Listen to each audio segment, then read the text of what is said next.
السلام علیکم ناظرین کرام، نئی ویڈیو میں آپ کو خوش آمدید کہتے ہیں۔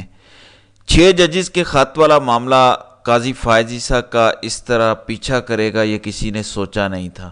6 ججز کے خط والے معاملے پر قاضی صاحب کو اپنی نوکری سے ہاتھ دھونا پڑے گا، یہ آج سے 11 دن پہلے تک کسی کے وہم و گمان میں نہیں تھا، کیونکہ آج سے 11 دن پہلے تو قاضی صاحب کی ایکسٹینشن کی تیاریاں ہو رہی تھیں۔ شہباز شریف کی حکومت نے باقاعدہ قاضی صاحب کی ایکسٹینشن کی سمری تیار کر لی تھی اور پورا پلان ہو چکا تھا کہ قاضی صاحب پہلے اپنا ٹینیور مکمل کریں گے اور پھر بڑے آرام سے اگلے 3 سال تک چیف جسٹس آف پاکستان بن جائیں گے۔ شہباز شریف کی حکومت اپنی مرضی کے فیصلے کرواتی جائے گی، تحریک انصاف کے خلاف فیصلے آتے جائیں گے اور سپریم کورٹ میں قاضی صاحب ظلم کی نئی داستانیں رقم کرتے جائیں گے۔ لیکن قدرت کو شاید کچھ اور منظور تھا۔ 25 مارچ کو یعنی آج سے ٹھیک 11 دن پہلے اسلام آباد ہائی کورٹ کے 6 ججز سپریم جوڈیشل کونسل کو ایک خط لکھتے ہیں۔ اس خط نے دراصل شہباز شریف کی حکومت اور قاضی فائز عیسیٰ کے پورے پلان کو ناکام بنا دیا، پورے پلان کو ایکسپوز کر دیا۔ اس دن سے لے کر اب تک قاضی صاحب کے گرد گھیرا تنگ ہوتا جا رہا ہے۔ جو کچھ کسی کے وہم و گمان میں نہیں تھا 11 دن پہلے تک، وہ آج ہو گیا ہے۔ یعنی ہر گزرتے دن کے ساتھ 6 ججز کے خط والے معاملے پر جو ڈیولپمنٹس ہو رہی ہیں، جو خبریں آ رہی ہیں، وہ یہ ثابت کر رہی ہیں کہ چیف جسٹس قاضی فائز عیسیٰ کا اپنا ٹینیور مکمل ہوتا مشکل دکھائی دے رہا ہے۔ ایکسٹینشن کی تو بات ہی چھوڑ دیں۔ بہرحال اس حوالے سے پچھلے 10 سے 12 گھنٹوں میں اب تک کی سب سے بڑی ڈیولپمنٹ ہوئی ہے، اب تک کی سب سے بڑی خبر سامنے آئی ہے، تفصیلات میں آپ کے سامنے رکھ دیتا ہوں۔ ناظرین اکرام، قاضی صاحب کا پہلا پلان تو یہ تھا کہ ایک انکوائری کمیشن بنایا جائے ایک ریٹائرڈ جج کی سربراہی میں، اور اس انکوائری کمیشن کی رپورٹ تاخیر کا شکار کی جائے۔ آپ سب جانتے ہیں کہ پاکستان میں انکوائری کمیشنز کی رپورٹ کب منظر عام پر آتی ہے اور کتنی شفاف تحقیقات ہوتی ہیں۔ پھر جب دباؤ بڑھا، تصدق جیلانی نے اس انکوائری کمیشن کو ہیڈ کرنے سے انکار کیا، تو مجبوراً قاضی صاحب کو اس معاملے پر سوموٹو لینا پڑا۔ پہلی سماعت میں یعنی سپریم کورٹ آف پاکستان کے 7 ججز نے سوموٹو کیس کی پہلی سماعت کی۔ اس پہلی سماعت میں ہی پتہ چل گیا کہ سپریم کورٹ کے اندر سے قاضی صاحب پر کتنا دباؤ ہے۔ یعنی جسٹس اطہر من اللہ نے جس طریقے سے کھل کر گفتگو کی، جسٹس اطہر من اللہ نے جس طریقے سے قاضی صاحب کو چپ کرایا، جس طریقے سے دبے الفاظ میں یا کھلے الفاظ میں ڈائریکٹلی انڈائریکٹلی بتایا کہ آپ کی اپنی عدالت پاکستان میں سیاسی معاملات کو مینج کرنے کے لیے استعمال ہوتی رہی ہے، اس نے کلیئر کر دیا کہ قاضی فائز عیسیٰ کے گرد اب یہ گھیرا مزید تنگ ہو چکا ہے، قاضی صاحب کے لیے نکلنا بہت مشکل ہو چکا ہے۔ پھر قاضی صاحب کا پلان یہ تھا کہ اب چونکہ سوموٹو لے لیا ہے اور ان کے پاس اختیارات ہیں، تو اس معاملے میں لمبی لمبی تاریخیں ڈالی جائیں، لمبی لمبی ڈیٹس ڈالی جائیں، تاکہ یہ معاملہ ویسے ہی ٹھنڈا پڑ جائے، دب جائے۔ ابھی تو گرم معاملہ ہے۔ آپ سب جانتے ہیں کہ پاکستان میں ایک خبر کو بھلانے کے لیے یا خبر کو دبانے کے لیے آپ کو ایک نئی خبر چاہیے ہوتی ہے۔ جب نئی خبر آ جائے تو لوگ پرانی خبر بھول جاتے ہیں۔ لیکن اب پچھلے 4 سے 5 گھنٹوں میں کچھ ایسی ڈیولپمنٹس ہوئی ہیں کہ اب قاضی صاحب اس معاملے میں نہ تو تاخیر کر سکیں گے اور نہ ہی اس معاملے میں اب اپنی جان چھڑوا سکیں گے۔ وہ کیسے، میں آپ کو بتا دیتا ہوں۔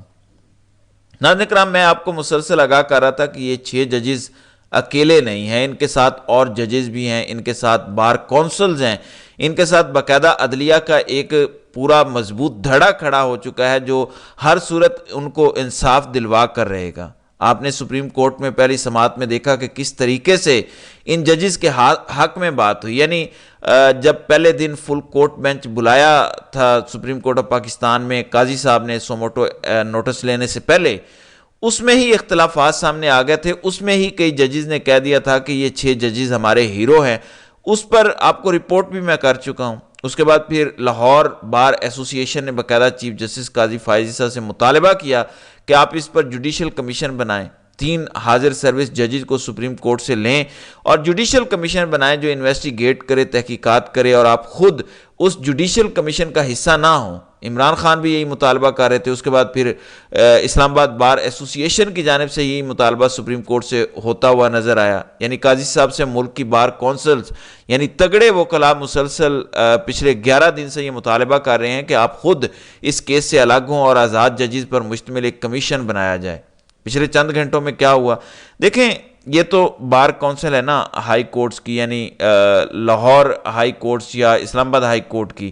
پاکستان میں وکلاء تنظیموں میں سب سے مضبوط bar council Pakistan bar council کو کہا جاتا ہے۔ کہا جاتا ہے کہ اس میں ایک سب سے زیادہ تگڑے ججز ہوتے ہیں، اس میں تگڑے ججز کی تنظیموں کے دھڑے ہوتے ہیں، اور پاکستان بار کونسل ہی دراصل گیم چینجنگ بار کونسل ہے، جنہیں پاکستان بار کونسل یعنی پاکستان بار کونسل یہ طے کر لے کہ ہم نے احتجاج کرنا ہے، ہم نے تحریک چلانی ہے، تو وہ تحریک کامیاب ہوتی ہے۔ پچھلے چند گھنٹوں میں پاکستان بار کونسل نے پہلا خط سپریم کورٹ کو لکھ دیا ہے۔ یہ بڑا انٹرسٹنگ خط ہے۔ اس خط کے اندر صرف یہ نہیں کہا گیا کہ قاضی صاحب آپ سپریم کورٹ کے حاضر سروس ججز پر مشتمل ایک فل کورٹ بینچ بنائیں، خود کو الگ کریں، بلکہ یہ بھی کہا گیا کہ یہ جو آپ نے سوموٹو نوٹس لیا ہے، جس میں آپ کا پلان یہ ہے کہ آپ ڈیلے کرتے جائیں، دیکھیں پہلی سماعت ہوئی، اس کے بعد اگلی سماعت رکھی گئی 29 اپریل کو، یعنی ایک مہینے کی تاریخ کے بعد اتنا امپورٹنٹ معاملہ ڈسکس ہوگا۔ 6 ججز کی جان کو خطرہ ہے، اتنا سنگین معاملہ ہے، اس پر قاضی صاحب ایک مہینے کی تاریخ ڈال رہے ہیں۔ پاکستان بار کونسل نے سپریم کورٹ آف پاکستان کو اب سے کچھ دیر پہلے خط لکھا کہ پہلے تو آپ جوڈیشل کمیشن بنائیں، سپریم کورٹ کا فل کورٹ بینچ بنائیں، خود کو اس سے الگ کریں، اور ساتھ ہی ساتھ اگر آپ نے یہ سوموٹو چلانا ہی ہے تو اس پہ جلدی فیصلہ سنائیں، اس پر فوری فیصلہ سنائیں، ادروائز عید کے بعد اس معاملے پر پاکستان بار کونسل ملک بھر کے وکلاء تنظیموں سے رابطے کرے گی، ملک بھر کی بار کونسل سے رابطے کر کے اپنا اگلا لاہے عمل اعلان کرے گی۔ ناظرین کرام، اس ٹائم جو وکلاء تنظیموں کا پریشر ہے، ایک جو دباؤ ہے قاضی صاحب پر، اس دباؤ کی وجہ سے قاضی صاحب نے سوموٹو لیا۔ وہ سوموٹو اب ان کے گلے کی ہڈی بن چکا ہے، نہ نگل سکتے ہیں نہ اگل سکتے ہیں۔ میں اس پر مکمل آپ کو تفصیلات بتا چکا ہوں کہ کسی صورت قاضی صاحب اس معاملے پر سوموٹو ایکشن نہیں لینا چاہتے تھے، انہوں نے بڑی مجبوری میں سوموٹو نوٹس لیا، کیونکہ وہ بند گلی میں داخل ہو چکے تھے، ان کو نکلنے کا رستہ نہیں مل رہا تھا، ان کو اندازہ ہو چکا تھا کہ اب یہ پریشر ہر گزرتے دن کے ساتھ بڑھتا جائے گا، اور اگر یہ پریشر سنگین ہو گیا تو عین ممکن ہے کہ مجھے وقت سے پہلے استعفیٰ دینا پڑ جائے۔ اب پچھلے چند گھنٹوں میں یہ خبریں شہر اقتدار میں گردش کر رہی ہیں کہ قاضی صاحب استعفیٰ دے جائیں گے۔ قاضی صاحب کی کہانی ختم ہو چکی ہے، وہ اپنا ٹینیور بھی مکمل نہیں کر پائیں گے، کیونکہ ایک طرف وہ کسی صورت اس معاملے کو منطقی انجام تک نہیں پہنچانا چاہتے، کیونکہ اگر یہ 6 ججز کے خطوط والا معاملہ کھلے گا، جب اس پر انویسٹیگیشن ہوگی، جسٹس عامر فاروق رگڑے میں آئیں گے جو اسلام آباد ہائی کورٹ کے چیف جسٹس ہیں۔ اگر جسٹس عامر فاروق کو کچھ ہوتا ہے تو آپ یہ مت سمجھیے گا کہ چیف جسٹس قاضی فائز عیسیٰ بچ جائیں گے۔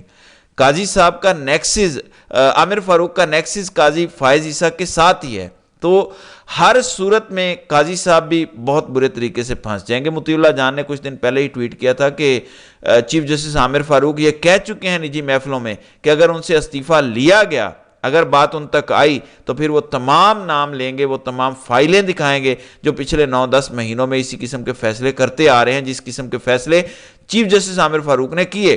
وہ بھی اس قسم کے دباؤ کی شکایات قاضی صاحب کو لگاتے رہے ہیں، تو چیف جسٹس قاضی فائز عیسیٰ کا اس تمام تر سینیریو سے بچ نکلنا بہت مشکل دکھائی دے رہا ہے۔ اسی وجہ سے اب پاکستان بار کونسل کا سپریم کورٹ کو لکھا گیا خط ایک گیم چینجر خط ہے۔ Pakistan Lahore high court bar ایسوسی ایشن نے خط لکھا، اسلام آباد بار ایسوسی ایشن نے خط لکھا، پھر حامد خان سمیت پاکستان تحریک انصاف کے جو وکلاء ہیں وہ تمام تر وکلاء تنظیموں کو تیار کر رہے ہیں، وہ تمام تر وکلاء تنظیموں کے ساتھ رابطے میں ہیں۔ عمران خان باقاعدہ ایک ڈیڈ لائن دے چکے ہیں تحریک انصاف کو کہ ہر صورت عید کے بعد ہم نے ان 6 ججز کے خط والے معاملے پر کوئی تحریک چلانی ہے، احتجاج کرنا ہے، اسٹرانگ رد عمل دینا ہے۔ یہ 6 ججز کے خط والا معاملہ دراصل تحریک انصاف کے ہاتھ میں ایک بہت بڑا موقع ہے، ایک بہت بڑا ثبوت ہے، ایویڈنس ہے کہ جو کچھ ان کے ساتھ پچھلے 9-10 مہینوں میں ہوا، ججز نے وہی تو سب کچھ کہا۔